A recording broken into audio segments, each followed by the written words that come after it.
Chapter 2. After these things, when the wrath of King Ahasuerus was appeased, he remembered Vashti, and what she had done, and what was decreed against her.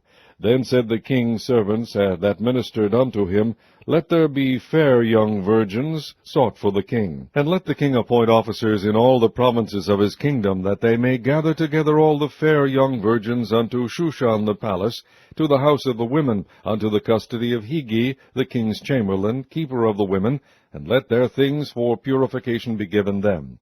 And let the maiden which pleaseth the king be queen instead of Vashti. And the thing pleased the king, and he did so. Now in Shushan the palace there was a certain Jew, whose name was Mordecai, the son of Jair, the son of Shimei, the son of Kish, a Benjamite, who had been carried away from Jerusalem with the captivity, which had been carried away with Jeconiah, king of Judah, whom Nebuchadnezzar, the king of Babylon, had carried away.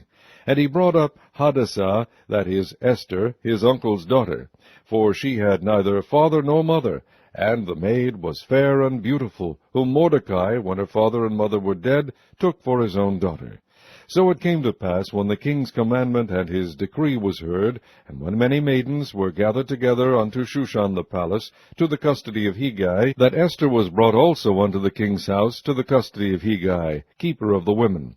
And the maiden pleased him, and she obtained kindness of him, and he speedily gave her her things for purification, with such things as belonged to her, and 7 maidens which were meet to be given her out of the king's house. And he preferred her and her maids unto the best place of the house of the women. Esther had not shewed her people, nor her kindred, for Mordecai had charged her that she should not shew it. And Mordecai walked every day before the court of the women's house, to know how Esther did, and what should become of her. Now when every maid's turn was come to go in to King Ahasuerus, after that she had been 12 months, according to the manner of the women, for so were the days of their purifications accomplished, to wit, 6 months with oil of myrrh, and 6 months with sweet odors, and with other things for the purifying of the women. Then thus came every maiden unto the king. Whatsoever she desired was given her to go with her out of the house of the women unto the king's house. In the evening she went, and on the morrow she returned into the second house of the women, to the custody of Shaashgaz, the king's chamberlain, which kept the concubines. She came in unto the king no more, except the king delighted in her, and that she were called by name. Now when the turn of Esther, the daughter of Abihail, the uncle of Mordecai, who had taken her for his daughter, was come to go in unto the king, she required nothing but what Hegai, the king's chamberlain, the keeper of the women, appointed. And Esther obtained favor in the sight of all them that looked upon her. So Esther was taken unto King Ahasuerus into his house royal in the 10th month, which is the month Tebeth, in the 7th year of his reign. And the king loved Esther above all the women, and she obtained grace and favor in his sight more than all the virgins, so that he set the royal crown upon her head, and made her queen instead of Vashti. Then the king made a great feast unto all his princes and his servants, even Esther's feast. And he made a release to the provinces, and gave gifts according to the state of the king.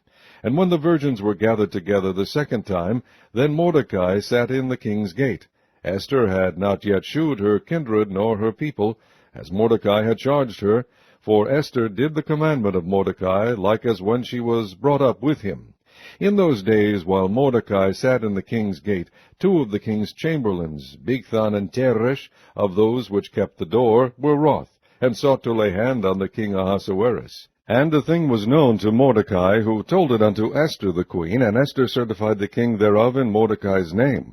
And when inquisition was made of the matter, it was found out. Therefore they were both hanged on a tree, and it was written in the book of the Chronicles before the king.